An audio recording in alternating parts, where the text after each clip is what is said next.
Love it. Welcome back to Simpin After Dark, everyone. It's your girl, Ashley Mendoza, here for a very special episode. It's a Halloween episode. We got Psycho Lover Volume 2. Last year was a lot of fun. So this year I had to bring my girl on to hear this shit and get into it. Stephanie. Hi, I'm Stephanie Valenzuela. Master Steph. Master Steph. Welcome back to the podcast. It's been a minute. So happy to have you back. Happy to be back. I think it's your first time this season. Yes. So I was like, you got to get on here at least one episode. So yeah, I'm super excited. We always usually get into psychology stuff because that is your thing, My right? forte. You're like a certified doctor, master. Yes. Psychotherapist. Associate marriage and family therapist. Thank you. I always forget. So I'm just Neurosurgeon. she does something with brains, all right? So Steph is really smart. She knows all about this shit. So today we're going to be talking about attachment styles in relationships specifically, and then kind of some background on them and how the research came about. We're going to be talking Mariah The Scientist, which I actually just kind of started getting into her music. It took me kind of a minute. I heard her music like last year, and I didn't super get into it. I was like, it's cool. But then this year when she dropped Right Right World, I was like, okay, this is dope. Listened to it a couple times, and then I was like, all right, I got to do this song. And then fun little fact that I figured out while I was like looking into her is that her birthday is October 27th, which is when this episode drops. Nice. So if you're listening to this episode today, then it's her birthday, and she's a Scorpio, and it's Scorpio season, Halloween episode. So I was like, perfect. And then I went to go add the song that we're going to be doing to the Simpin After Dark playlist on Spotify, and it was already on there. So I was like, you know what? It's meant to be. Beautiful. I love it. I love when shit like that happens. Yeah, let me go ahead and play a clip of this song. And what else was I going to announce first? Amigas is happening soon. I think November 4th. We're planning to drop, so stay tuned with that. Follow it on Instagram, Amigas the series. Shout out to Wild 7 Studios for hosting as always. And yeah, let's get into this episode. I'm super excited. Oh, and also thank you everyone for sending in stories. I know I've been asking you guys on here and on Instagram. We got some really juicy ones. Stay tuned. I'm going to probably read some and sprinkle them in just throughout the episode. We'll see how it goes. And also I mentioned like probably the beginning of this season how I was reading this book called Attached about attachment styles. So we're going to get into a little bit of that. But before all that, we always got to do some music. So let's go ahead and hear a clip of this song.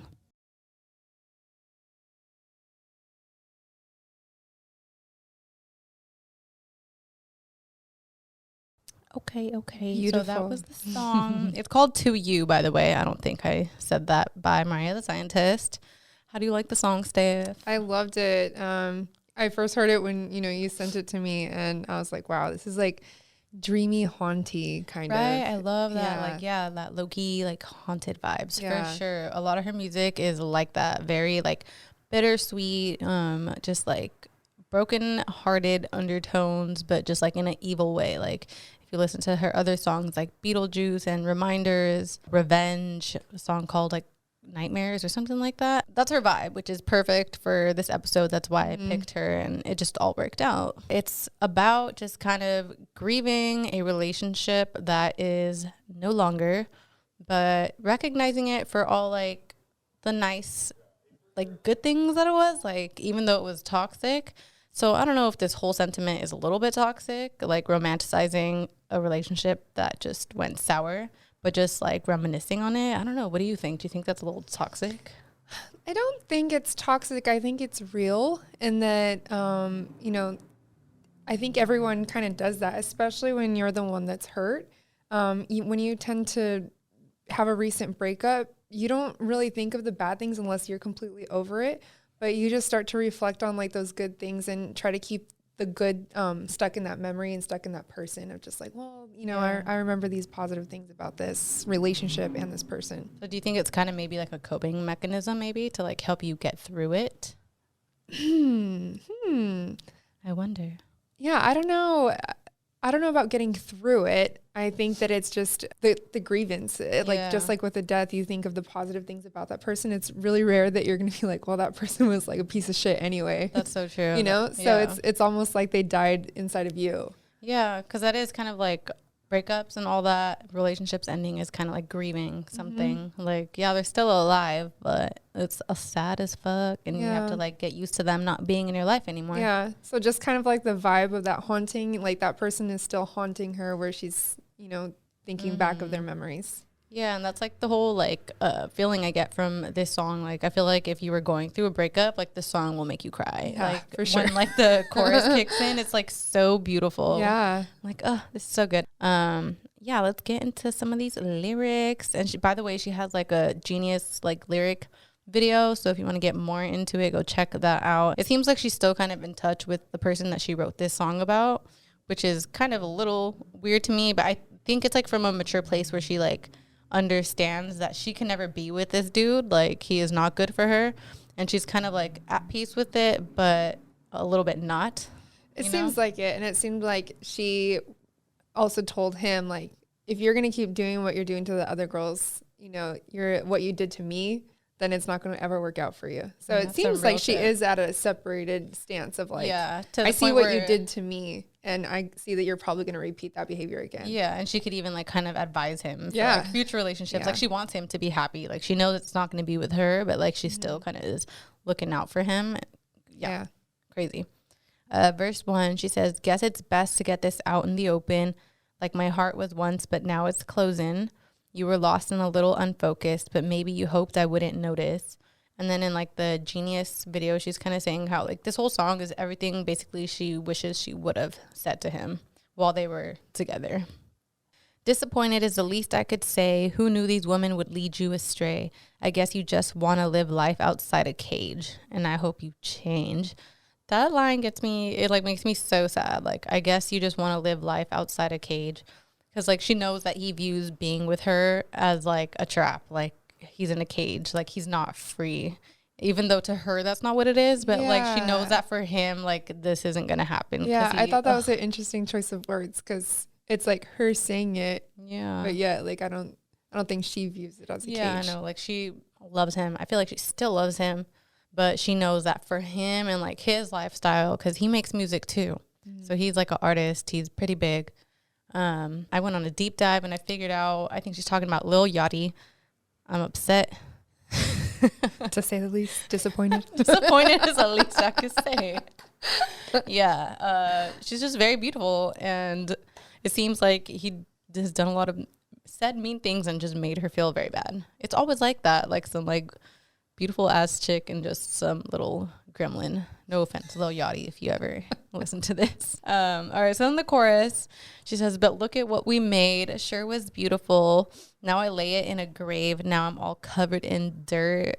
So, okay, that's her just like reminiscing and realizing like everything we had, it was beautiful when we had it. But now I'm literally like covered in dirt, like the remnants of our relationship and like what you put me through. And I just still feel like dirty from everything. I'm not like in this pure clean state I was before you. So it's like some real shit, because I feel like every relationship you go through, like you leave a little piece of yourself, or like you gain like a piece of somebody else. Like you're not just you anymore when you're going through all this shit. I think it's rare to just like go back to who you were. No, because you're learning from something either way. You're either learning in a good way or you're learning in a bad way, where you're gonna either be mistrustful of others after a shitty relationship, cheated. But there's a piece of that relationship that's always gonna come with you. Yeah, it's like beautiful in a sad way. Mm-hmm. All right, and then she says, and I try to behave, but whenever they play our song, don't know why I feel ashamed, don't know why I don't belong. And then in the Genius video, she explains how her and her ex used to listen to Blonde by Frank Ocean just like all the time. So she associates like that album with her ex. So whenever that song comes on now, like even if she's with someone new, it just like shakes her up and puts her like in this funky mood where she like starts thinking about him, and she's just like, I don't know if it's upset, but just like, you know, she's like not in a good mood anymore. Basically, she's thinking about him. And then actually in the song Beetlejuice, she mentions Frank Ocean and is like very specifically talking about him. So it's definitely the same dude. And that's from her past album in 2019. So she's like still making music about homeboy. So he broke her heart. Yo, pretty sad, but I'm happy for her thriving and like also making her mark in the music industry. Yeah. So that he has to hear this shit too. But I think that's like the shittiest part about like breakups is not being able to like listen to music anymore. Even in the Genius video, she mentions how she isn't sure if the reason that a song can shake her up like that is because maybe she's not fully over it. And like in my head, I was like, yeah. Because for me, like if I feel like I still can't listen to a song because it reminds me of somebody, I think I'm not over it. I still love them or I'm still hurt. Because like I can listen to everything now and I can notice a difference. Like when the breakup is fresh, I'll listen to music specifically that I know is going to make me cry because I just like to torture myself and just like get it all out. I'm like, let me fucking play this song on repeat and just cry, right? And then once like I don't cry anymore or it doesn't make me feel away anymore, that's like when I know like I'm over it. And it kind of speeds up the process a little bit. So y'all should try it. It's like a cathartic? Yeah. Like it just helps you get it out. Yeah. I think just faster. Yeah. Do you also think that if you're still not able to listen to something or if you associate with someone still and it upsets you, you're not over them? I would say so. I would say like, you know, when people say, oh, I'm triggered, that triggers me. I don't think that that's something to just like, oh, okay, I'm sorry. Like, of course, respect that that's a trigger to somebody else. But at the same time, that person that's saying that needs to know that they still have some healing to do in that area and that they can't always just accept that they're always triggered by something. It's very difficult. And of course, you know, there's a lot of things that are hard to overcome, but just know that that's something that is an area. And so this is a small thing, like a song is a trigger and it puts you back in that memory and it may be hard, but that's something that's like, okay, I need to reflect on that. Yeah, that's true. And I wonder if there's like a difference between like maybe you are over them, but you're still hurt by what they did. You think you could separate the two? Yeah, I mean, I think it's a hard separation. Yeah. But I think it's doable. Like, I think it's something that can be separated. Yeah. I would probably be upset if I was like dating someone and then like a song came on and they just got in a funky mood because they reminded them of their ex. I'd be like, what the fuck? Yeah. Don't be with me then. Why the fuck are you still thinking about them? I don't give a fuck if you're triggered. Fuck you. Bye. Take that shit personal. Like, noted. Still in love with their ex. I don't play that. Yeah. And then verse 2, first flight back to Atlanta 5 years later. Wish I listened when they told me don't ever accept no favors. 2 a.m. in the parking garage. It's clearly a no-brainer. Should have left you last July, but I was only trying to save us.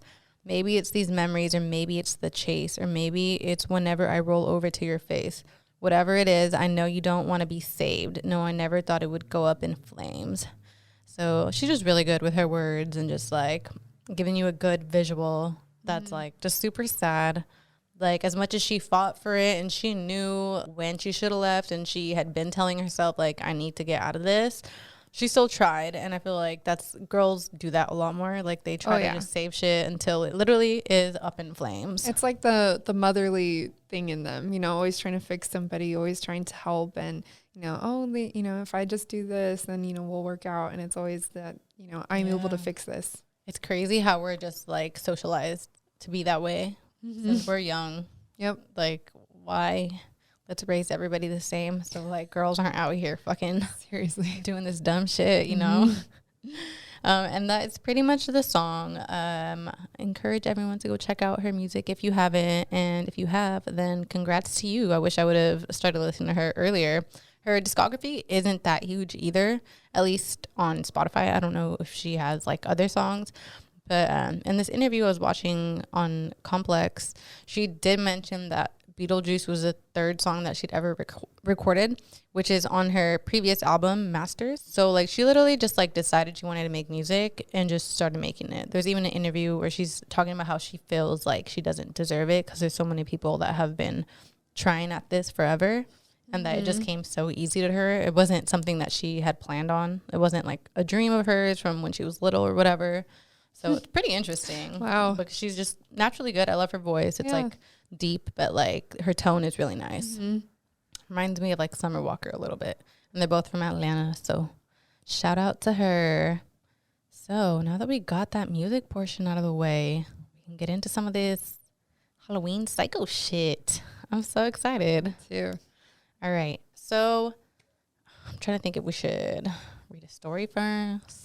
And which story I should read first. I feel like I should have ranked them, like, from the craziest to, like, the more mild ones. Yeah. Because we do got a pretty wild one. We got, like, 2 voice memo ones, and then the other ones I'm going to read.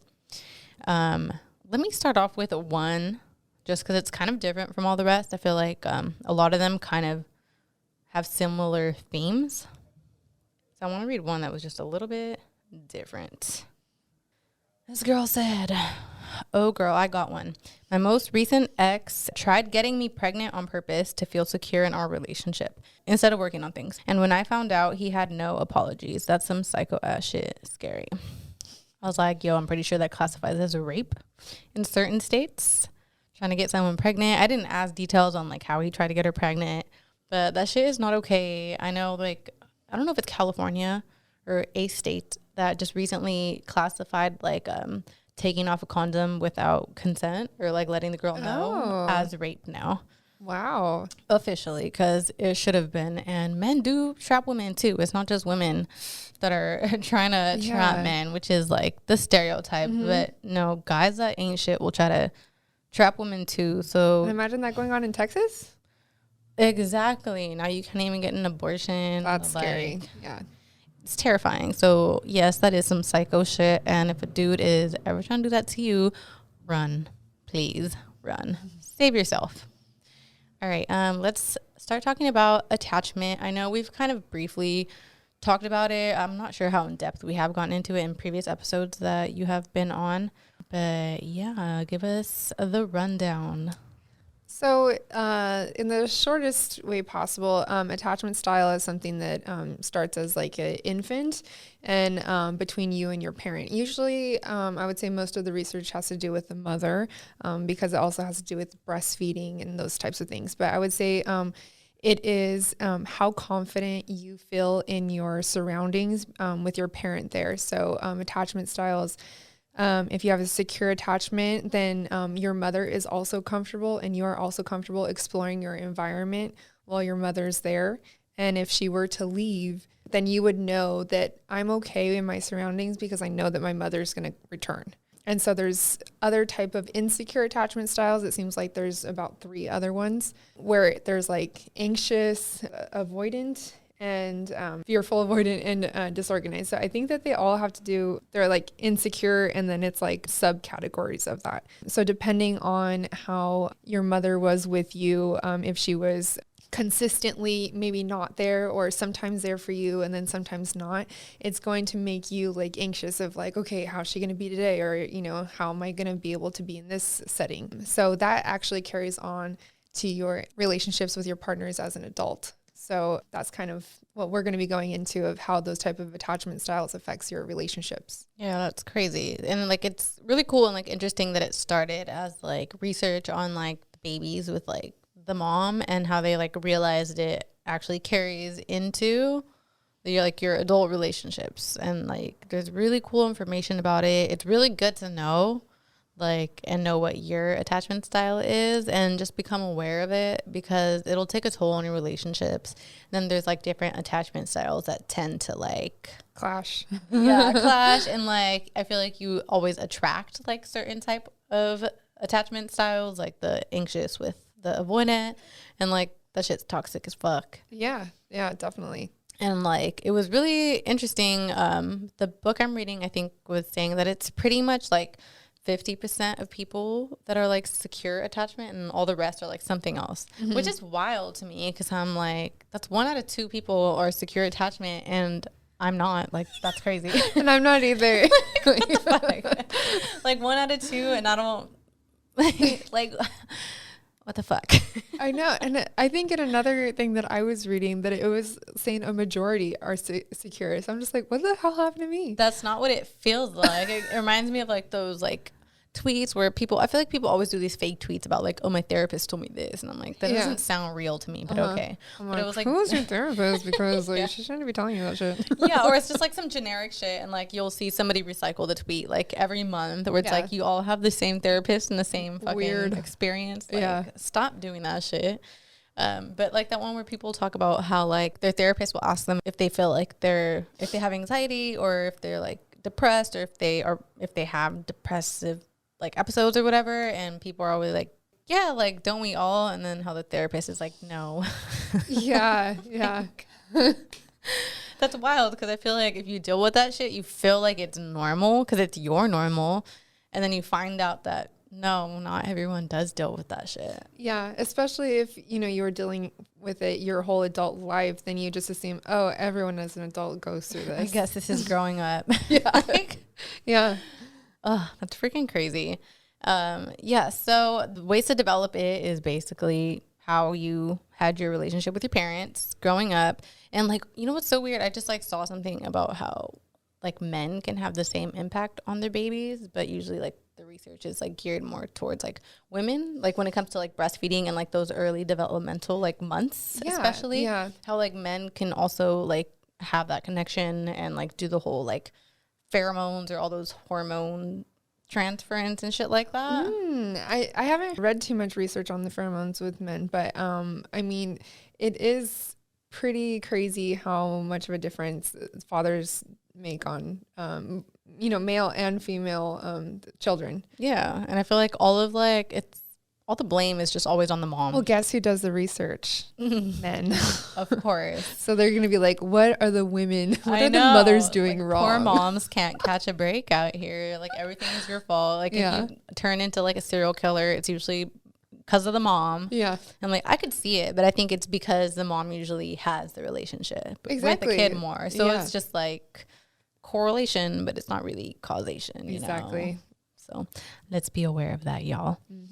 Okay, so let's get into, I guess, these different styles, attachment styles, more like individually and like what it looks like. So secure, what does that look like? This 50% of these motherfuckers out here. It's that you are comfortable in your relationship, you're comfortable with your partner, you have trust in your partner, that you're able to be without them, separate from them. You guys could independently have your own interests and still come back to each other. When you are feeling anxious or scared or worried or anything's going on, that you know that you can find comfort in your partner and that your partner will help relieve that stress.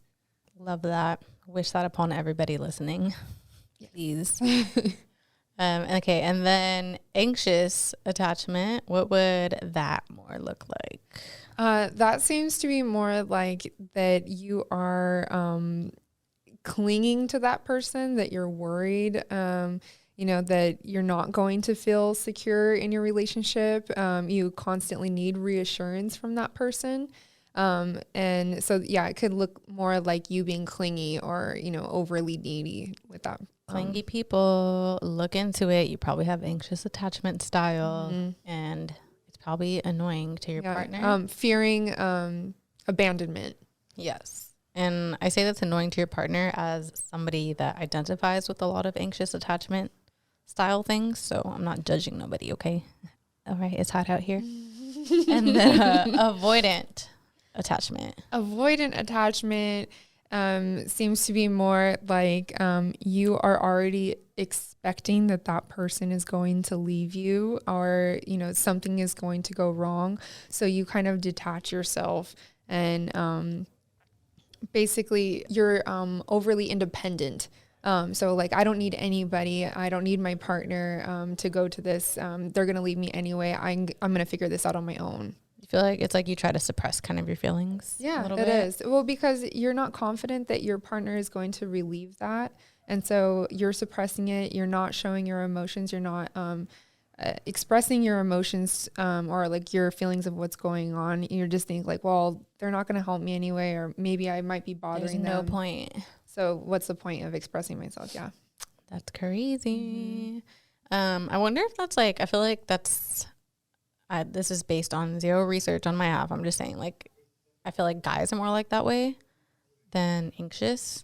Because I feel like when girls are usually like complaining in like toxic relationships, it's like the girl's always trying to get through to the guy. Like, I just can't seem to connect with him. Like, he won't like open up emotionally or tell me any of his feelings. Yeah. And I would think that that probably has to do with like a cultural thing that, you know, especially at least coming from someone that is coming from a Hispanic family, that, you know, men aren't really allowed to express their emotions. So, you know, if the son was going to their, you know, very Hispanic mother and, you know, expressing, it's just like, oh, you're being a baby, relax, or, you know, these kinds of dismissive things where it's just like, okay, well, now I learned that I need to comfort myself.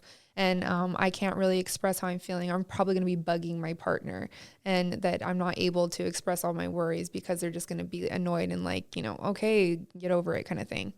It's so sad. I feel like, yeah, definitely like men are socialized to like kind of end up being like in an avoidant attachment scenario. which would be a terrible thing for an anxious person to have, right? Because they're constantly needing this reassurance. But this person doesn't know how to express themselves. And so they may not even also know how to comfort their partner either, because if they don't know how to express it, then they're not going to know how to express it back to that person. And so that's going to leave this more fear and more disconnect between the couple. Yeah. And like actually in that book Attached that I'm reading, which by the way, if anyone wants to check it out, it's called Attached, The New Science of Adult Attachment and How It Can Help You Find and Keep Love by Amir Levine, MD, and Rachel S.F. Heller, M.A. But it's really interesting, and there's a point where they kind of introduce this one couple. It's based on just like them watching this survival like race type of show, but they give them like fake names. It's like Karen and Joseph or something. I don't know. And she has anxious attachment style, and then he has avoidant attachment style.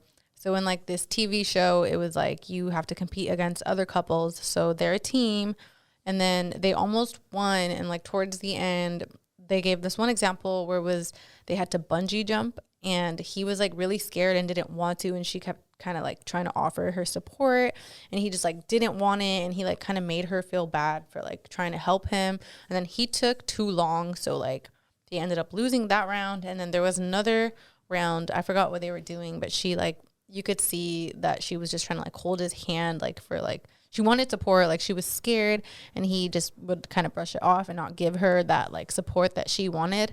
And then later on, they ended up interviewing them, and she just felt like she was doing too much. Like she shouldn't have been so clingy and like searching for his comfort, and she blamed herself for them losing pretty much. But it's definitely like that anxious avoidant dynamic. And there's like a bunch of different examples. I have like stuff bookmarked in here, but I think it's time to get another little story. Let's hear it. All right. I don't know, I kind of want to save the audio ones for later because they're kind of heavy. Okay. Yeah, that's true. So this girl emailed me. She said, hey, okay, so my baby daddy was a big ass cheater. I was at work this one fine morning, and his messy ass mom calls me and is like, hey, is that you on the phone with him? Because he said he's about to leave. I'm like, no, I'm at work. The fuck is going on? At this point, I already had suspicions he was cheating with this one chick. So I hit the girl and was like, you better not be with him, blah, blah, blah. She's like laughing at me, telling me, yeah, I'm at his house, pull up, etc. Trying to fight, in parentheses, LOL. So I pull up. Mind you, I don't know how she looks, but she knows how I look. I'm peeping to see if I see a chick looking like she's ready to fight. So then my baby daddy comes down, and I'm like, what the fuck's going on? Blah, blah, blah. The girl kicks my car, and I've roomed my car forward trying to hit her. Car on the curb and everything, and she backs up. Laugh my ass off. I could have hit this hoe and ended up in court. The end. Baby daddy and baby mama drama is wild. Like the disrespect of this fucking man. Like first you're cheating on someone and then you have the audacity to like try to make your baby mama look stupid and have her pull up and fight this chick and be on the other girl's side. Yeah. Lord, like, oh my God. These men do not deserve women or children or a baby mother. None of that. Be careful out there, y'all. Yeah, don't stoop to their level. Straight up. I mean, it's so tempting. It is. I feel like revenge. Especially when you're that pissed off and you know, someone's like taunting you, you know? For real. I feel like especially once you have like kids involved, I feel like you just feel like you're that much more like you have like ownership over your partner, like type thing. I can't think of like a better word, but like it's like if somebody tries to fuck with that, like your instincts like kick in harder more than if you didn't have kids. Because you know that you're most likely that person is going to be in your life for years because of that child. Yeah, and it's like your family's being threatened, like as a unit. Yeah, and then I would start thinking like, I don't want this bitch like fucking around my children. Like, yeah, I can't imagine like praying for all the baby mamas out there that have drama with the baby dads. Cause Lord, I could not do it. I would have ran that bitch over. Both of them. Like, fuck y'all. I'm living my life with my child and y'all could die. All right. So let's get into some of my notes here. Okay. So page 21, class. Attachment principles teach us that most people are only as needy as their unmet needs. When their emotional needs are met, and the earlier the better, they usually turn their attention outward. This is sometimes referred to in attachment literature as the dependency paradox. The more effectively dependent people are on one another, the more independent and daring they become. So that, like, and they were tying in to, like, the Karen and, what name did I give him? Joseph? Mm-hmm. About how, like, if she was able to depend on him and he was able to depend on her, like, both securely, they would have felt more like free and confident doing these fucking crazy ass adventures and probably won number one and $1 million or like how much ever the fucking prize was. Mm-hmm. And like, there's another part where it talks about how a lot of research and like it's for babies and like relationships, how they were trying to push the whole like just let your baby soothe themselves type of thing. And like then to like adult relationships kind of translates to the whole thing about you should be able to find your happiness within yourself and not rely on your partner to make you feel better, blah, blah, blah. And it's like, okay, to a degree. But apparently what they were referring to was more about like people that were dealing with like parents or like adults with like addiction and things like that, where it was like more for you to be able to detach from that and not really like a regular relationship where you don't have that. So people started like misconstruing it. And it reminds me of like that quote with like Will Smith. It was like a video that was like going viral where he's talking about like, I told Jada, like, I can't make you happy. I just felt like I could never make her happy. And I just said like, you need to prove to me that you can be happy on your own. Like your happiness is not my responsibility, blah, blah, blah. And like everyone loved it, ran with it. He makes some points, but like at the end of the day, you are responsible for trying to like be your best person for your partner, and like you should fucking care about making your partner happy.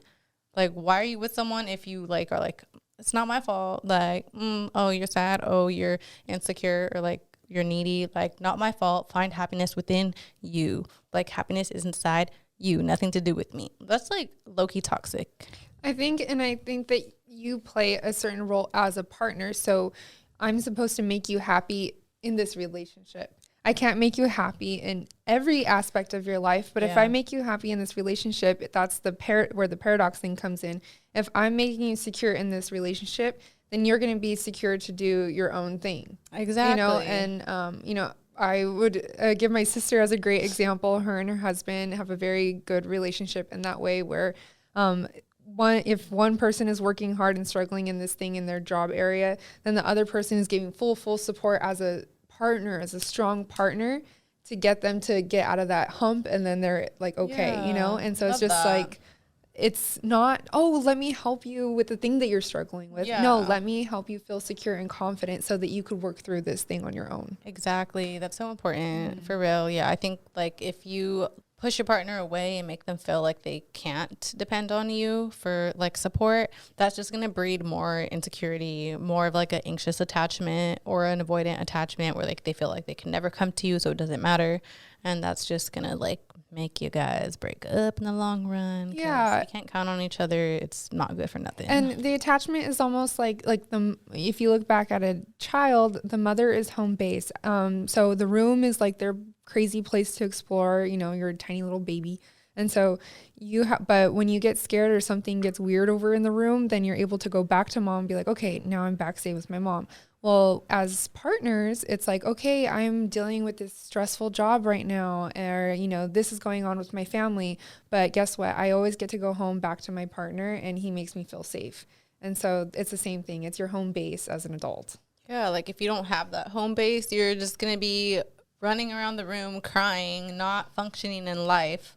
Because if you knew like you have a home base, then as a baby or as like a partner, you're going to be like, let me go over here and make some friends. Like, let me go over here and play with these toys or build some blocks or whatever. Because you know it's all good. Home base is here. Instead of crying and not functioning in life. Yeah. And just like all your focus is on your relationship and whether it's going to work or not, whether they're coming back, are they going to leave you? Like, that's not a healthy way to live. Like, you're not going to function well in society, in your job, with your friends, family, and any other aspect if you can't have like a good home base like that. Yep, exactly. Like, relationships are important. And like, I love how in the book it also like breaks down why we're like that, like biologically, back to like when it was like hunter-gatherer days and all that. It explains why relationships are important and why we have relied on relationships to survive.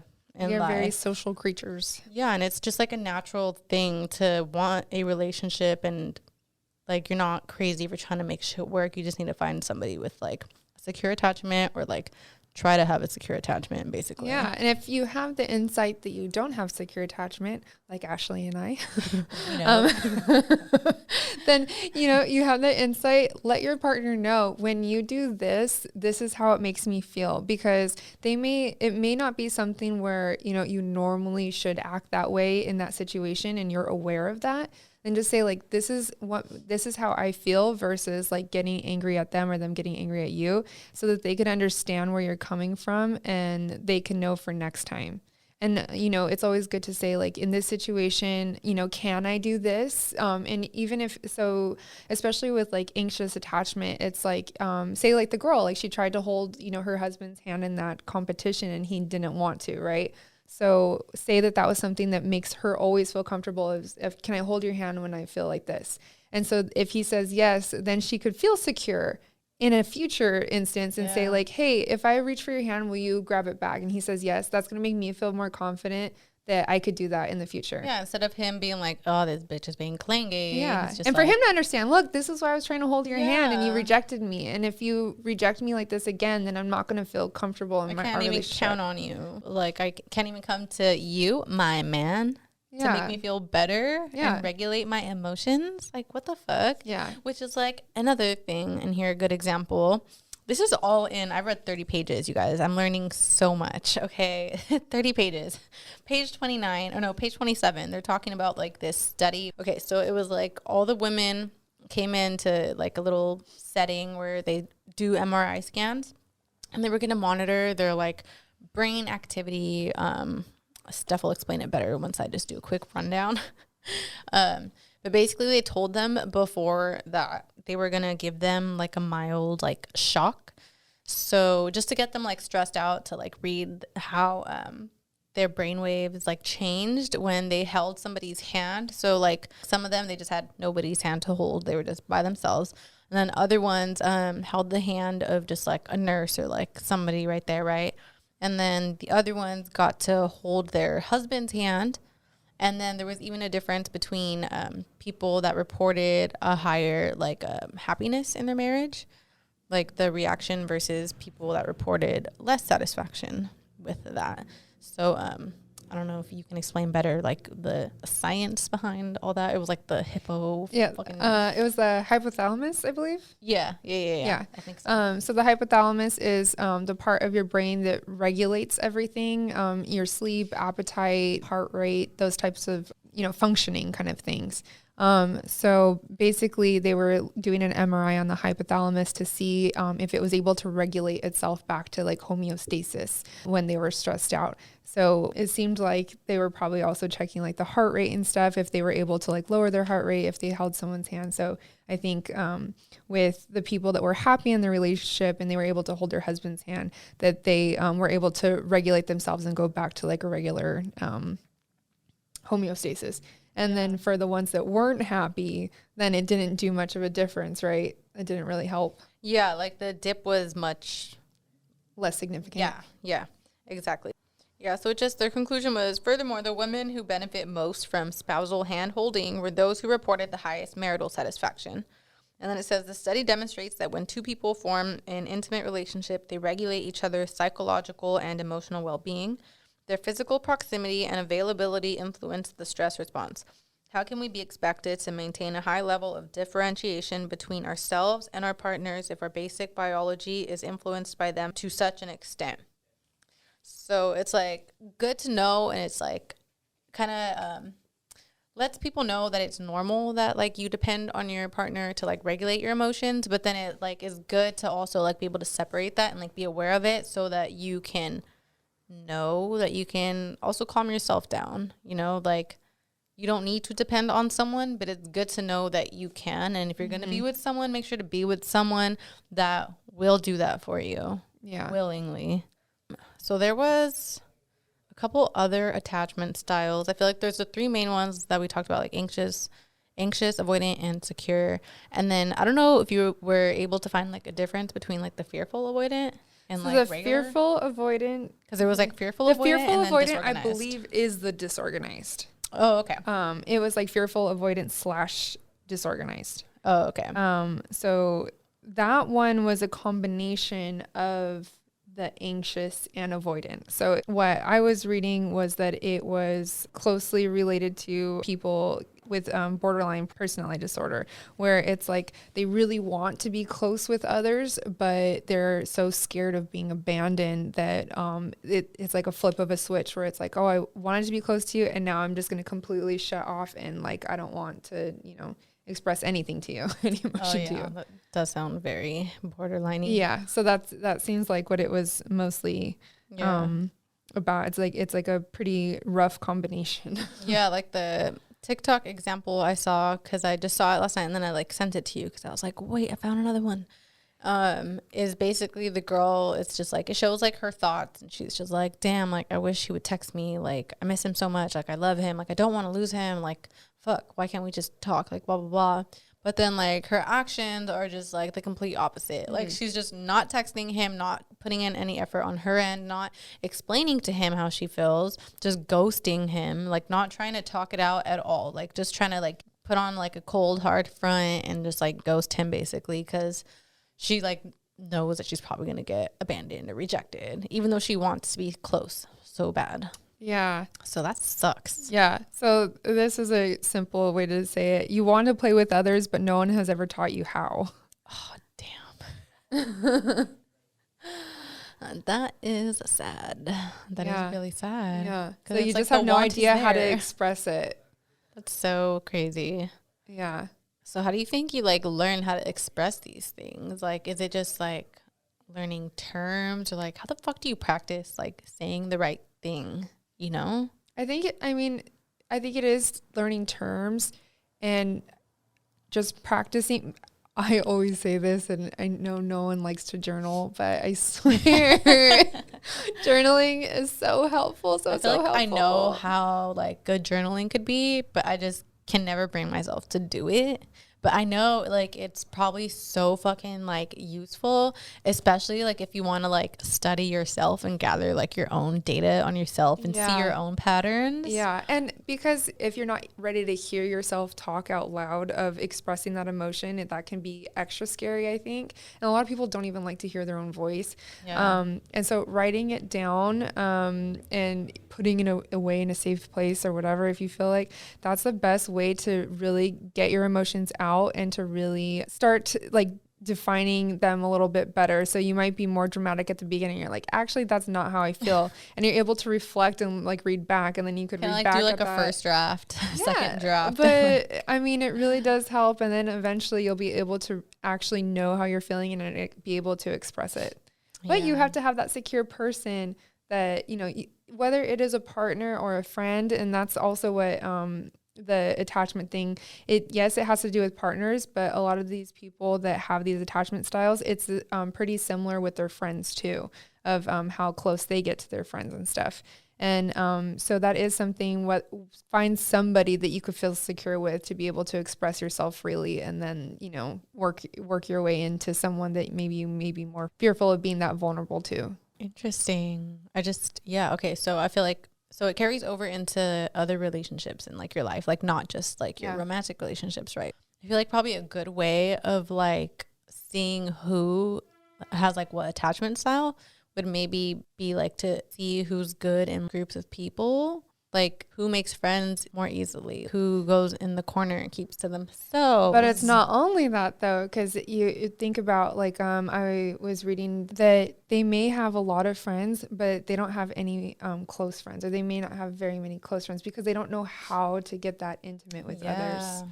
And so to kind of reflect on that, you know, just to figure out like, okay, how fearful am I of being that vulnerable with others? Yeah, like you may have a lot of friends, but like, do y'all go deep? Yeah. Like, how much do you really know about them? Like, do you really feel comfortable opening up to people? Like, how many people do you have that you can really open up to? Yeah, I mean, and there's nothing wrong with having only two people, like, or one person or whoever. But it's just like, if you don't feel comfortable with anyone around you of going deep, and you feel like you have all these hidden thoughts, and that's something to, you know, really reflect on. Because then it's like, you're probably thinking like, nobody can ever know who I really am, because then they're going to leave me, because nobody will like the real me. That's not healthy, because you should be able to open up to at least somebody in your life, you know? Crazy. So that was disorganized attachment style. So it's just all over the place, and it's the fucking worst one to have. And it's the hardest one to work through. Damn, that's crazy. I feel like I have that too. I don't know. I don't know what the heck I have. Is there like a test to take these? Yeah, I actually did see online that there's a test on Psychology Today. There's a test that you could take on there. So interesting. And maybe, you know, if that's, you feel comfortable just using the internet real quick, so you could kind of gauge where you're at and test it out on your, you know, close people, then give it a shot. That's like a good way to just like not go in blind, to just, you know, take the test, see where you land, and then look into it. If you have a partner, have your partner take the test. Yeah, so important. See where you guys clash. For real. And then that kind of goes into like on and off relationships. Actually, it was funny. There was like a couple people that hit me up that kind of wanted me to talk about this topic. And I was like, this definitely ties into attachment style, so we could talk about it. Okay. On and off relationships, and like pretty much like the psychology behind that. And one person just hit me up. It was like an Instagram post, and they were like, oh, you should get into this. Like, it's so interesting, like the on and off relationships and how that's unhealthy and just like a pattern that like you need to fix. And somebody else was like, yeah, I used to like deal with this guy. I still kind of am, but like I know he's not good for me, but I just keep going back. Like I can't seem to cut him off. Like I just don't know what to do. So I feel like that just has to do with attachment styles. Yeah, I would think that an on and off relationship it's almost, I would say it's the disorganized, if you think about it, because sometimes you could feel attached, and, you know, that person's willing to attach to you. And then at other times it's off, and you're just completely shooing them away, and then you're back. So it's kind of like this up and down. And I feel like being on and off is an inability to express yourself clearly from the beginning. And so there's just always some kind of misunderstanding where you guys break up, but obviously there's still something there where you guys go back. So it can be comfortability. It can be fearful that you're not going to find somebody else, and you're already comfortable with this person. So, you know, maybe you need space, and then but then you're like, oh, well, you know, I can't find anybody. And then so I'm going to go back to this person, because what if I don't find anybody again? Yeah. I feel like for sure it's the disorganized thing, because it's like, if you get in a fight and you just break up, it's probably because you both don't know how to express yourselves, even though you want, and it's on and off because you still want to be together. Yeah. So it's like you don't actually want to break up, you just don't know how to fucking use your words. Yeah. So you just keep breaking up, getting back together, like that push and pull, and that's not healthy, and that can have a lot of damage in the long run on a relationship. 1000%. Because it's like you can't rely on that person, and that then just goes back to the whole thing. Yeah, it's baggage, and then it's just like literally that thing of being able to count on someone, like your home base. Like if you can't have a home base, if you're on and off, and you can't rely on someone to just be like your rock, you know? Yeah. So I would just say cut that shit off and just do it cold turkey. Yeah, that's me. Either you're gonna fully go for it, but if you feel like you can't, and then it's off again, then it's just like, at this point, why, you know? And you just gotta cut it. Yeah, cold turkey. Do it. All right. So we got some more stories. I think I have one more to read, and then we can do all the other ones. And this was from a girl, by the way, that sent me this. I was about 16 years old dating a 21-year-old, and she gave me ecstasy for the first time. And I got hit by a car, broke my pinky because I was so out of it. And then when I saw her, I threw her to the floor, got on top of her, grabbed her by the jaw, and I told her I was going to kill her for what she did to me. And then she called the police, and I went to court, and they gave me the option, either I go to juvie or I go to a mental hospital. So I picked the mental hospital. Lord. I mean, that's valid. Beat someone's ass for leaving you when you're on fucking drugs like that. Especially someone older. Yeah, someone 21 leaving a 16-year-old to deal with that shit by herself. Like you're 21. You're the older one. Like, if you want to be fucking weird dealing with, like, little kids, at least fucking act like you're older. And take care of them. Yeah, like, not cool. That's so, like the age gap thing is already weird. And then leaving someone when you give someone ecstasy for the first time. Like, the first time you do a drug, like, you should be taken care of for sure. Like, you should not just fucking leave someone. Like, they could literally die. That's insane. Yeah. So, Steph, you've worked in mental hospitals and jails. So, yeah, I work in both right now. Oh, you do? Right. Yeah. So what would you think she made the right choice? She definitely made the right choice. Mental hospitals way more comfortable and safe than I would say a jail. Do you think it depends on the hospital? Because I feel like I've also heard that, like, people think that it's better to go to a mental hospital, but sometimes it's not. Maybe it depends what you get put in for. So at least at the mental hospital that I work at, when you go to bed, there's 2 people sleeping in each room, right? But they have to leave the door open, and you are constantly being checked on every 15 minutes. And we are checking that you're at least breathing 3 times. So we're getting a very close check-in on you. Whereas a jail, I mean, juvie definitely different. I'm sure juvie is different. I've never seen what a juvie looks like, so I'm not sure. But in a regular jail, those doors are locked, and you're stuck in there with your cellie and your cellmate, and you don't know what that person's like. So actually, there was an incident that happened yesterday where this girl kicked her cellie's ass, and she tried to push the button for help, but her cellie didn't let her, so she got like the shit. She was hospitalized. My God. I would definitely rather be in a mental hospital where people are constantly monitoring me, and like a door's open for me to run out. But also the food's better in a mental hospital. The beds are slightly more comfortable. So you get your own shower. So we're talking like a Hilton hotel versus Motel 6. Exactly. Okay. If you have the option.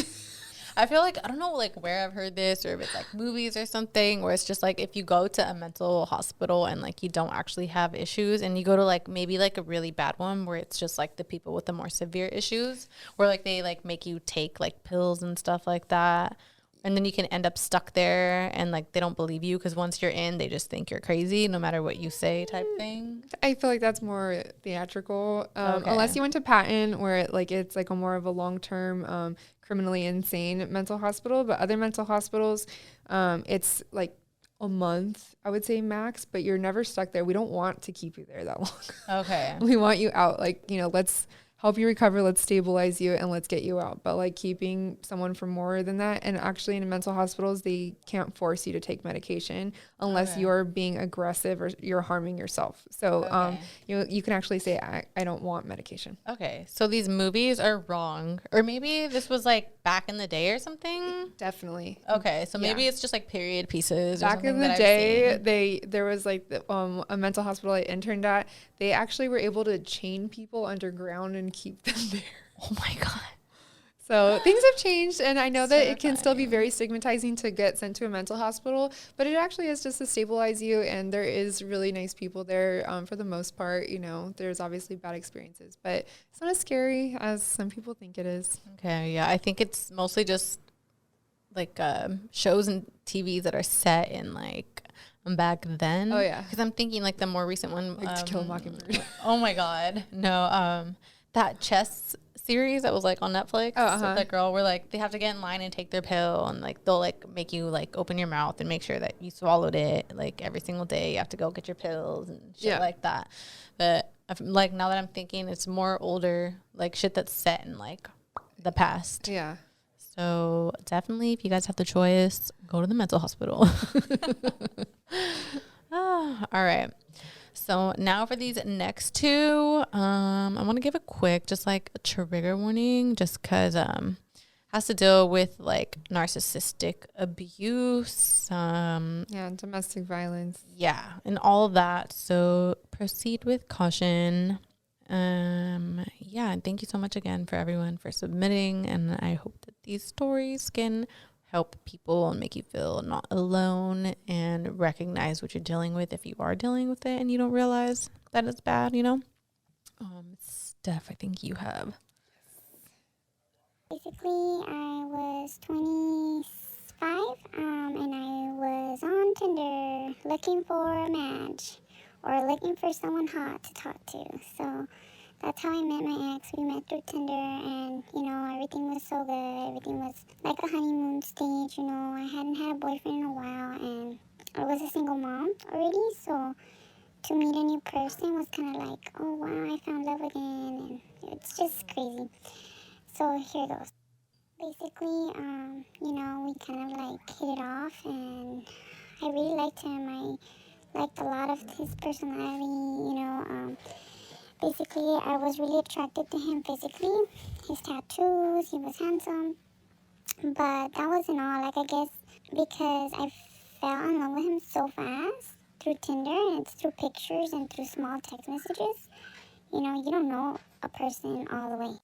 So after that, basically, you know, he ended up just making me feel like he was Mr. Right, and I introduced him to the family, and everybody loved him. He was such a good guy, handyman, doing all kinds of things to my car, you know, fixing tires and everything, you know, the brakes, all this crazy stuff. I had no idea that I would have to be paying like a bunch of money at a mechanic shop. So he kind of like swept me off my feet a little bit with a lot of the things that he did and knew how to do.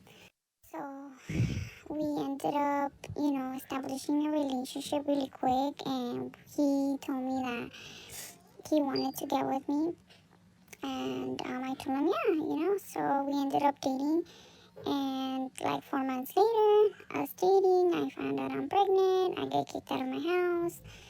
I had to move in with him, and then here's where the crazy began. He ended up just being a supportive boyfriend in the beginning of the pregnancy, you know, very happy. You know, he never had a child before, so it would be his first child.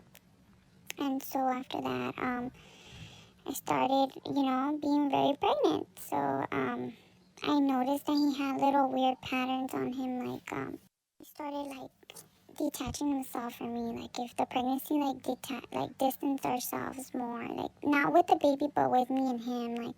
I was always like on him, like, why are you not doing this with me and this and that. Well, turns out that he ended up just like being bored, I guess, and just wanted to like hang out with friends.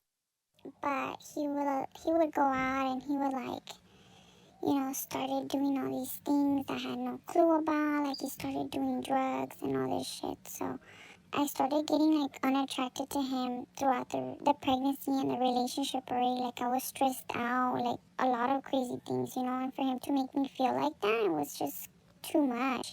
So I ended up having the baby, and you know, it was kind of normal for a little bit. And so after that, I noticed, like, you know, like he stopped working, and he was like just being at the house, and it just like kind of changed him, you know. So I ended up having the baby. So then he like would say would have dreams about, like, you know, when we would get into fights, and how like God was talking to him and everything about like changing his life around and all this stuff, right? So he started telling me all these things. Then he started doing drugs, and then he, you know, I just had no clue. Like, I don't know why I'm so stupid. I had no clue the type of drugs he was using, I guess, because I don't use those type of drugs. I don't know what the hell's going on, like what happens to your body, how to find out symptoms. And so he became very toxic, girl, and I don't know, we started fighting a lot. We ended up like cheating on each other, but it was more like I would only talk, but he actually would meet up with people, you know. He like hacked my Instagram and my you know, he hacked my Instagram, he hacked my social medias, my phone, my Google. He would like find out where I was at, and he even wanted me to like download this freaking app where we would track each other to establish trust, which is so stupid. So at this point of our relationship, which lasted like 3 years, off and on, going like back and forth, I would kick him out of the house, he would come back. I would kick him out of the house, he would come back. And then like it started to get to a point where it was just so crazy that he would slash my tires so that I wouldn't go looking for where he was at. He didn't want me to have like any transportation. He didn't want me to have any way to like find out what he was really doing. So then he tried to do the manipulating thing. He was very like abusive and all this stuff. So he did turn very crazy, you know. So to me, it was like I've never had anybody do that, you know, and like just do the manipulating thing, like blame everything on you and all this stuff, you know, when you know in reality that it could be two people's faults for a lot of things, you know what I mean? But he was just like in denial, like just saying it was me, that it was me. I made him many ways that he said that I made him turn, you know. But so, girl, we had to end that relationship. Unfortunately, I ended up being a single mom again, and basically I never spoke to him again. And right now things are complicated because we have a child. But yeah, that's my story. Basically, you know how somebody could just seem like they're Mr. Perfect and Mr. Right, and then it's just like your whole life and everything turns upside down. So that was a really tough call for me. But luckily, I'm, you know, moving forward now. I have a different mindset, and I'm so thankful that, you know, I was able to see a lot of things that I couldn't see before. So yeah, just heads up to everybody, you know, going through, you know, their stage of honeymoon, and, you know, still be aware and still always be cautious of the person that you're with, because you just never know who they really are, you know? Facts. Yo. So glad you left that shit, made it out alive, because those type of situations do not end well for a lot of women. And then like my first thought at the beginning was like, she got love bombed. Yeah. Like the doing shit for you, being Mr. Perfect, just taking shit off your plate, all that. And that's how they get you. And like, that's why you got to like be careful and just be with people for like a minute before you decide to move in. And like, that's hard, especially like if you get pregnant. Yeah. That's so sad. But I said narcissist. What do you think? Yeah, I mean, I wouldn't be able to tell just off of that, but it does sound like he did take advantage that she was a single mother, and he, like you said, love bombed, and was showing her all the provider, you know, flags of just like, oh, like look at, he's, you know, fixing up my car, doing all this and everything, and showing like, oh, like he'd be a great father, you know, for her to want him to stick around, because she does have to be a protective person when she has a child. And so he was really showing her where she was feeling comfortable to introduce him to the family and all those things. So it is scary that even if a person seems like they're, you know, perfect well at the beginning, that you still have to have that. It's kind of sad to just still think like, well, like still gotta kind of see how it is more long term, right? Sucks. But I'm glad you got through it, girl. Yeah, and like you got your babies, so just take care of them, and you could still find a good man even if you have other kids from relationships. You see it all the time. Just don't feel like you're not worth it, or like you're not like valuable or whatever. Like there's actually a lot of people out there that would want to take care of you and your family and provide for you and be a good person for you. But like I'm glad that you know now like what that looks like, what those red flags look like, because a lot of people go through that, and like that's the sad part is like you don't really know until you go through it, unless like somebody has talked to you about it. But like even then, like a lot of times people don't learn their lessons until they go through it themselves. And it's hard to like know when you're in that situation, like with narcissists specifically, whether he is or he's not. But follow on TikTok that guy Mental Healness. I think I'll add his thing. I like used a clip of his before for another episode, because he's like a self-aware, like diagnosed self-aware narcissist, and like his information is just like so insightful and just like good to know, and like it's coming from someone with like diagnosed narcissism. So him like telling you shit, like he acts out like the way people would talk like in a relationship, like when you're like the partner and he's like the narcissist, and just like so many people in the comments are just like, damn, like this is so like familiar, like this is my husband, or blah blah blah. And it's just like crazy, but pretty much just like arm yourself with just knowledge and knowing, and now you know better. So this next one is a little bit longer, and it's also just super intense, so trigger warning once again. This one's a lot more in detail. So this might not be psycho, but it is kind of psycho. To me, it's extremely psycho for the fact that this person I was last in a relationship with met him over Tinder, for the fact that I moved to a new city and I had no friends, and I just wanted, you know, some homies to kick it with, to vibe out and smoke out with, whatnot. Long story short, met him on Tinder, met up with him after work, vibed out, you know, everything was cool. He ended up telling me this whole fucking false ass story upon that he just got out of jail because his baby mama, you know, did a false DV report on him, and that she was psycho, that she was the one, you know, doing the whole fucking around and cheating on him, and claiming that he would beat her up when she was doing it to herself, that she would lock herself up in the restroom and hit herself and bang herself on the walls, and, you know, all this crazy shit. And to make it worse, his mom and his brothers saying the same exact fucking story, saying that the baby mom was psycho, that, you know, she was doing all this shit to hurt herself, to claim that he was doing it, and, you know, so on. So 2 months into the relationship, he's over here talking to me upon, oh, I'm fucking done, I'm gonna move to Arizona.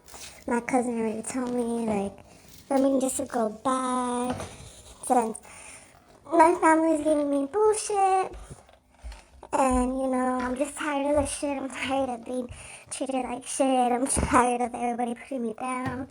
You know, I'm the black sheep of the family, like, literally doing everything to fucking brainwash me, manipulate me, and so on. So in between those 2 months, he ends up getting into this argument with his whole family. Like, some shit popped off with his brothers. This goes in on some psycho shit, and he just pops off, you know, talking shit to his grandpa and telling his grandpa, like, if you're just trying to kick me out, like, just tell me now, you know, like, being so fucking psycho, like, literally, like, trying to score up with his gramps and all that shit. And so his grandpa kicked him out that night. He got all his shit. He took it out and he just had it there.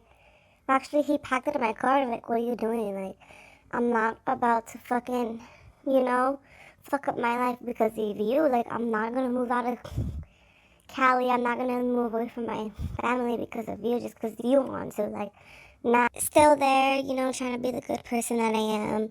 Telling him, like, just work it out with your family, don't worry, and then he starts getting mad, like, he just fucking starts being on bipolar, like, fuck you too, fuck everybody, you don't give a fuck about me, you don't love me, fuck that, He gets everything out of his car. He starts tossing all of my shit that I have, my personal belongings from my car, breaking shit, and then arguing with me. And then he ends up fucking pulling my necklace off and throwing it. And at that point, I was like, dude, like, I'm over here, like, trying to cry for help. And his family gives no fuck. Like, his mom just walks up the stairs, minding her own business. Like, at that point, I was like, dude, like, what the fuck is wrong with you? Like, this is some psycho shit. And he just goes off on me, like, the whole night. So after that, I guess he kept his cool, whatnot. I ended up still fucking going home. I didn't give a fuck. I was like, fuck you. Like, I don't give a fuck where the fuck you sleep at. Like, this is your shit, like, you caused it upon yourself. Ended up inviting him to celebrate my sister's birthday with us. And, that night was whatever. The next day, we went out to eat. I took him out to eat because he was a broke-ass fool. He started getting all crazy because some fool just kept looking at him, like some fool just kept dogging him, and this fool was already drunk, buzzing, whatnot, going crazy, like, oh, I'm gonna fuck that fool up, fuck that shit, like, on some crazy shit again. And I'm over here trying to calm him down, like, being super fucking embarrassed, because I'm like, dude, like, this is not the place. He ends up fucking driving because he wants to go hit a dispensary.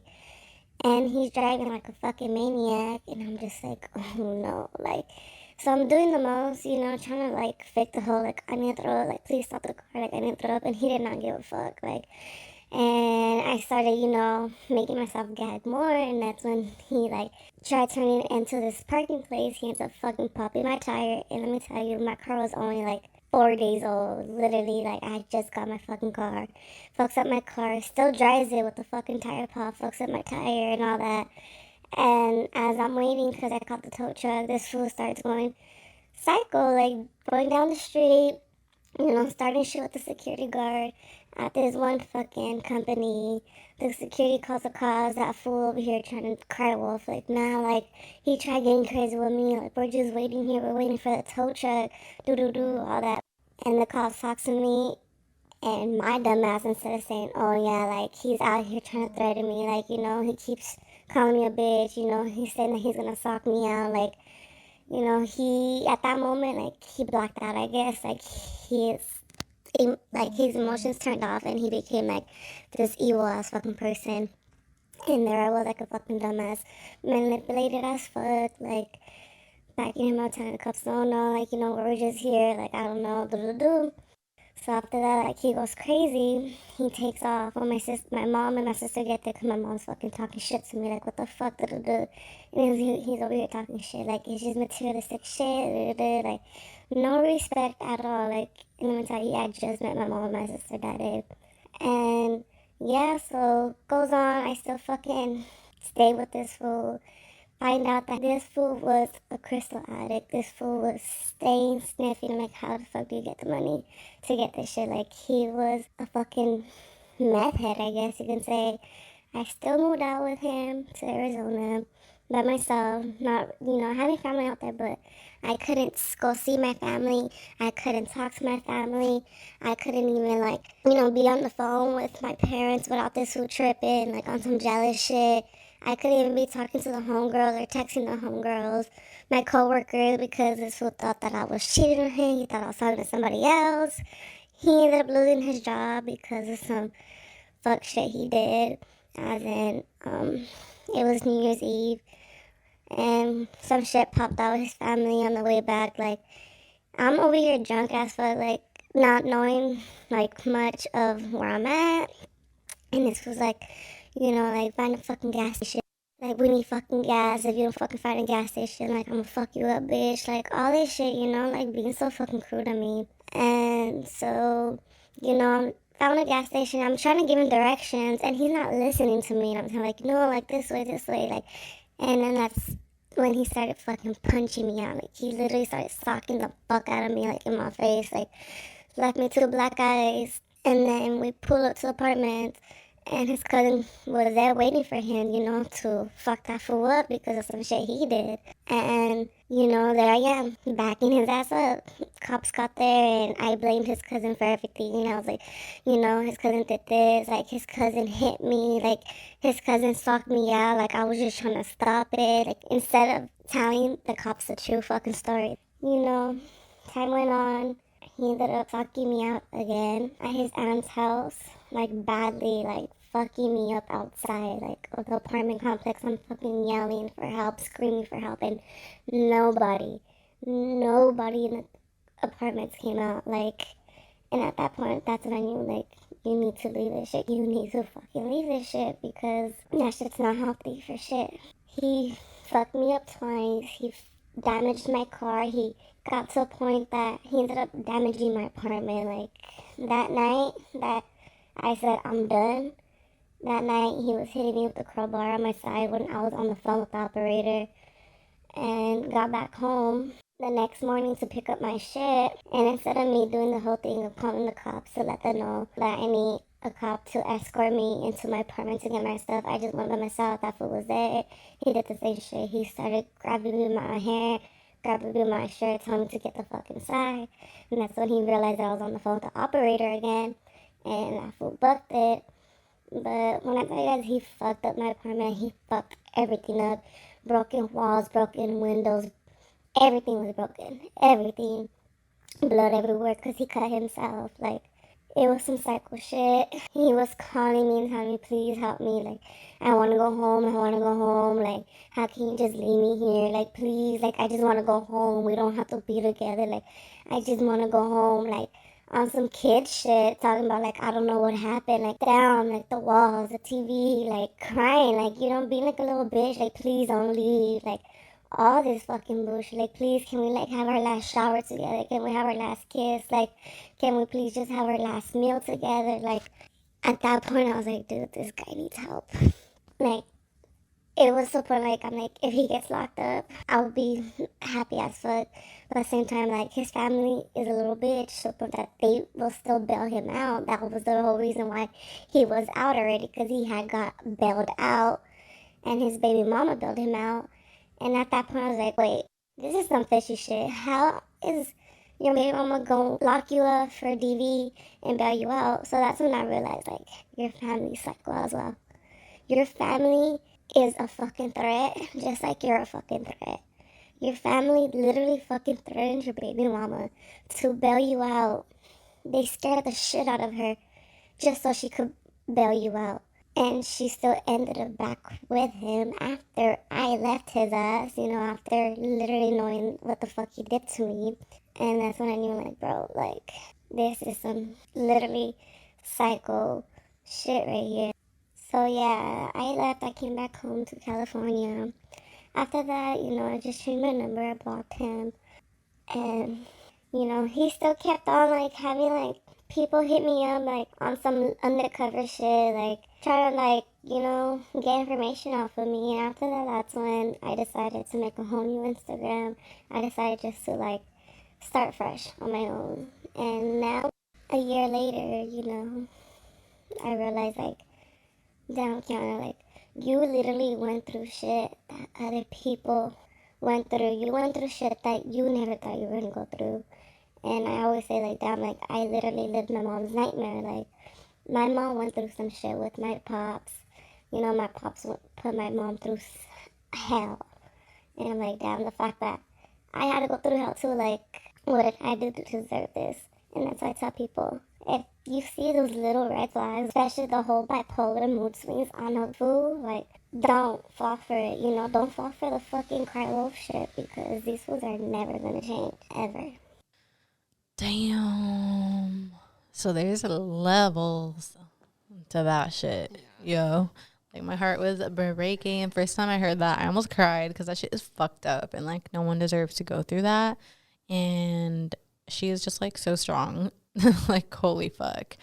And I'm just like so happy that you seem to be like good now, like in a good place where you can look back and just like talk about it openly. And I'm glad you were willing to share, because like it's very similar to like the last girl's story. Like, I feel like if she would have stayed with that guy, it would have escalated to like this. And like, usually the shit does end up in like death, like domestic violence, all that. It's crazy. And then just like the crystal meth and like the drugs. Yeah. And it's really interesting working at the jail, because I will talk to a lot of people like that too, where one, I've told Ashley this before, don't do meth because you will end up in jail. I would say 90% of the people I see have done meth or did a lot of meth the day they got arrested. So don't do meth. Oh, what the fuck does meth do to you?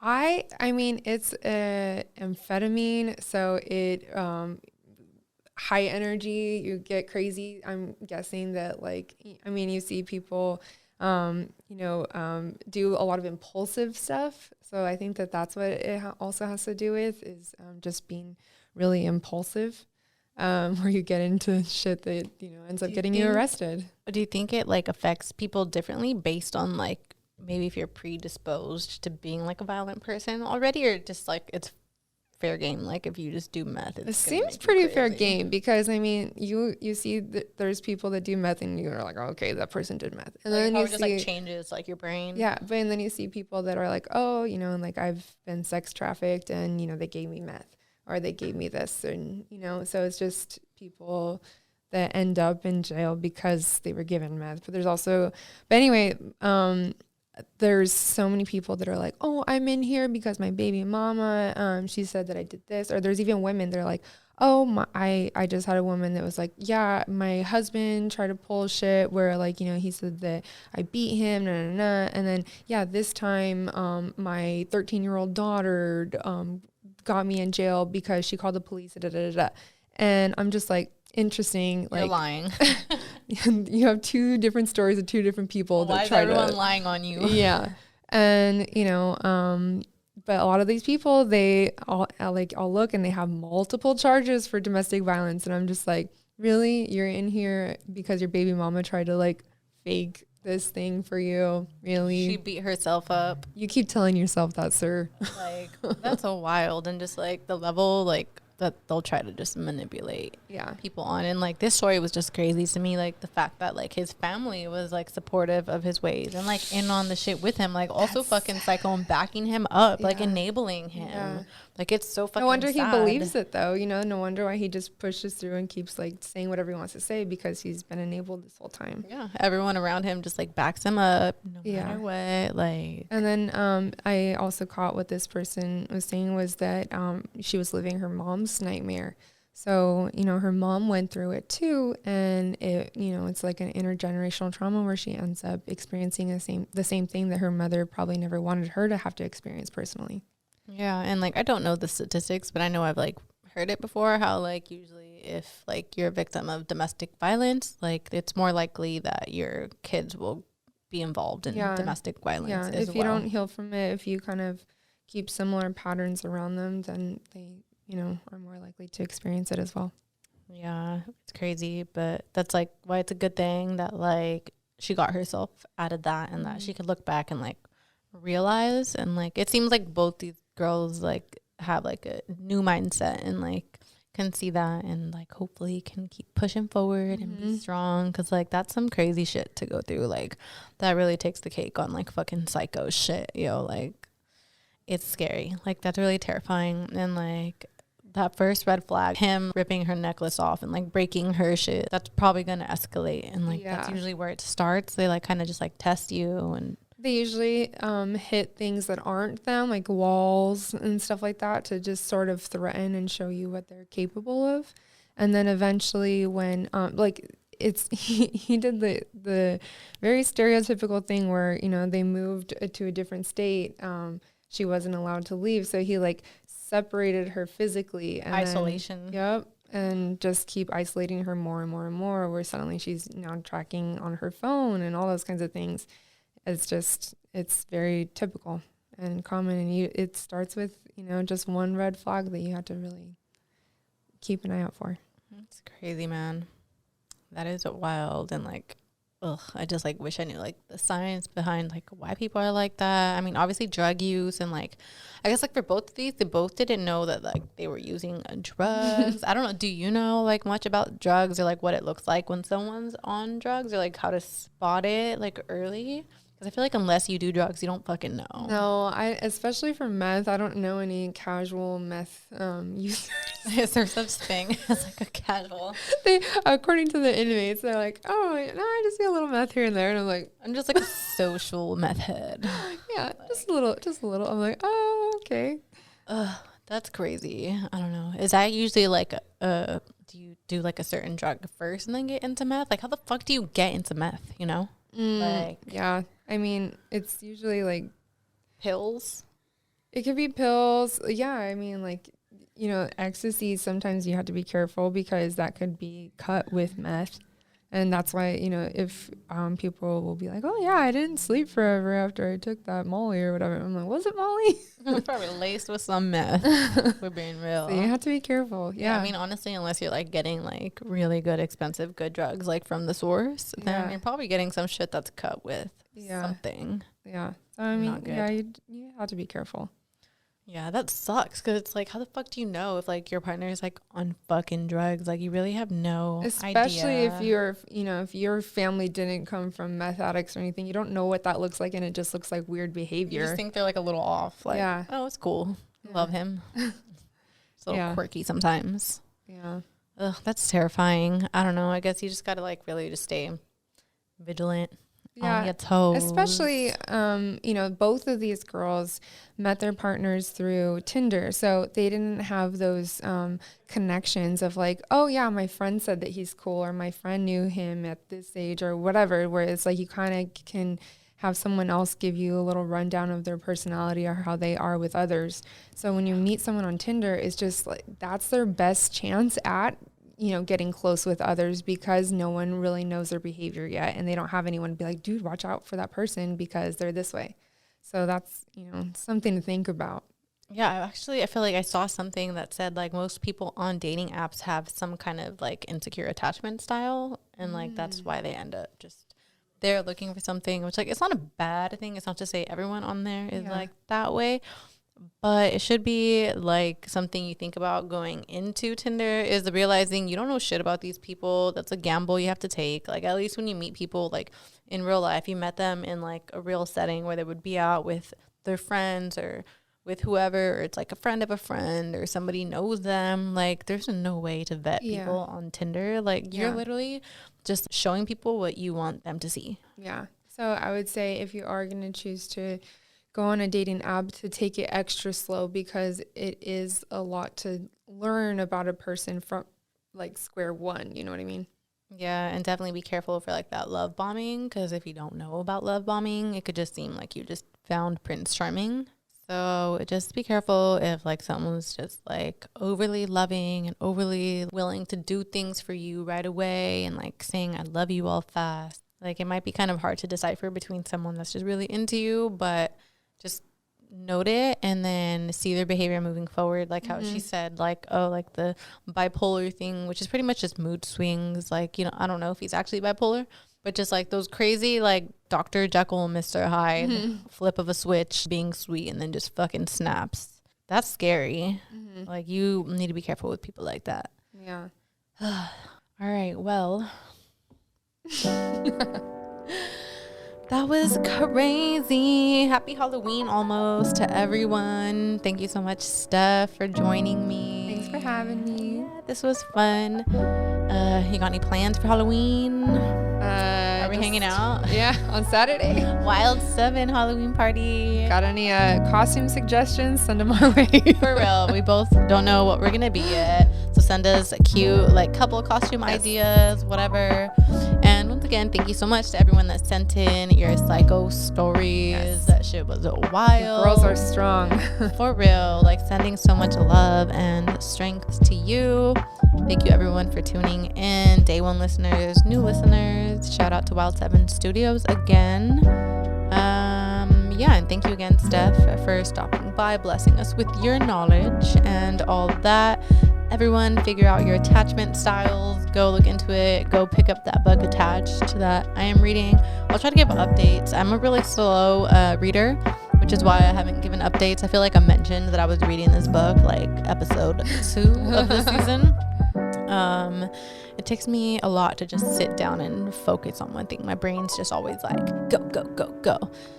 So yeah, happy Halloween. Everyone have a good weekend. Happy birthday to Mariah The Scientist. We'll listen to more of her music. And you guys have a beautiful night, day, weekend, week. And we'll see you next time.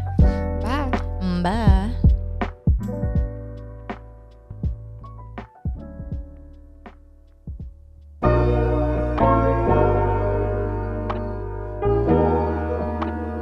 Pod 7 Podcast Network. Listen different.